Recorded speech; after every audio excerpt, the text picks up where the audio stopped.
আসসালামু আলাইকুম। আজকের রেসিপি মিল্ক পুডিং, যেটা বাচ্চা বড় সকলেরই কাজে আসবে। যারা পড়াশোনা করে বা বাইরে যারা পরিশ্রম করে বাড়িতে আসে, এই গরমেতে এই ডেজার্টটা বানিয়ে খেলে শরীরে ইনস্ট্যান্ট এনার্জি পাবে। শরীরে এটা একটা এনার্জেটিক ফুড, আর এই গরমেই একটা উপযুক্ত খাবার। এটা মিল্ক পুডিং, যেটা খুব সহজভাবেই বাড়িতে বানানো যায়। এখানে আমি 500 গ্রাম মিল্ক, হাফ লিটারের একটু কম দুধ ছিল, খুব ঘন করে ফুটিয়ে ঠান্ডা করে নিয়েছিলাম। তারপরে এখানে গ্যাসের চুলায় বসিয়ে হালকা গরম অবস্থায় আমি ক্যাস্টার্ড পাউডারটা দিলাম 1 চামচ। ফুটন্ত গরম দুধে কিন্তু এইভাবে ক্যাস্টার্ড পাউডার দেওয়া যাবে না, তাহলে চাপ চাপ হয়ে যাবে। হালকা গরম দুধে 1 চামচ ক্যাস্টার পাউডার দিয়ে দুধটা একটু আরও ঘন করে নিলাম। আর যেই পাত্রে পুডিংটা বানাবো একটু পানি বসিয়ে লো ফ্লেমে বসিয়ে রাখলাম।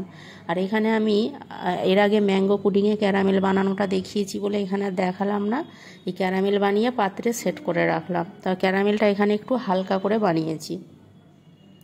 আর এখানে একটা ডিম নিয়েছি, ডিমটা ভালো করে ফেটিয়ে নিতে হবে।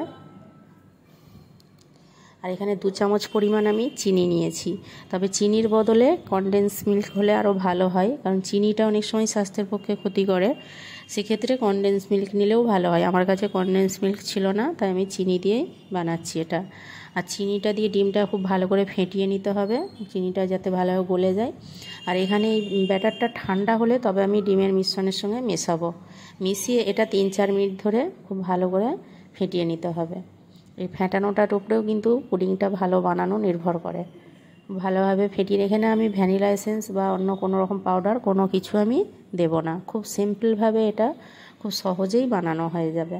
আর যে বাটিতে আমি ক্যারামেলটা সেট করে রেখেছিলাম, এতে আমি ছাঁকনি করে ছেঁকে এটা দেবো, কারণ এর ভেতরে যদি কিছু দানা দানা ডিমের বা মিল্কের থাকে, সেগুলো তাহলে উপরে রয়ে যাবে, ভেতরে যাবে না। তাহলে স্মুথ এটা হবে, পুডিংটা খুব সুন্দর বানবে। ছেঁকে এতে দিয়ে বাটিতে দিয়ে দিলাম। দিয়ে যে কড়াইতে আমি পানিটা ফোটাতে দিয়েছিলাম, এখানে একটা স্ট্যান্ড বসিয়ে আমি এই বাটিটা এখানে বসিয়ে দেব।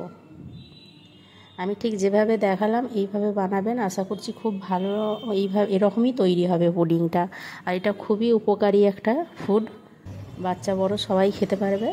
এখানে আমি 20 মিনিট পর এটা খুলছি, পাকা 20 মিনিট পর। যেহেতু আমার পুডিংটা এখানে অল্প পরিমাণ আছে, এটা 2টো ডিম দিয়ে 3টে ডিম দিয়েও বানানো যাবে। সেখানে 2 কাপ পরিমাণ দুধ নেবেন, আমি 1 কাপ পরিমাণ দুধ নিয়েছি একটা ডিমের জন্য। দিয়ে এখানে নর্মাল টেম্পারেচারে 1 ঘন্টা রেখে আর ফ্রিজে 1 ঘন্টা রেখেছিলাম। তারপরে আপনাদেরকে এইটা আমি দেখাচ্ছি। ফ্রিজে না, এমনি নর্মাল নিচেতে, ডিপ ফ্রিজে না, নিচের ফ্রিজে 1 ঘন্টা রেখেই তারপরে দেখাচ্ছি। ক্যারামেলটা হালকা হওয়ার জন্য কালারটা কত সুন্দর লাগছে। ডিপ ক্যারামেলটাও কিন্তু স্বাস্থ্যের পক্ষে অনেক ক্ষতি করে, তাই ক্যারামেলটা যতটা সম্ভব হালকা দেওয়ার জন্য, যাতে করে ঠিকভাবে উঠে যায় সেইভাবে ক্যারামেলটা দেওয়া হয়েছে।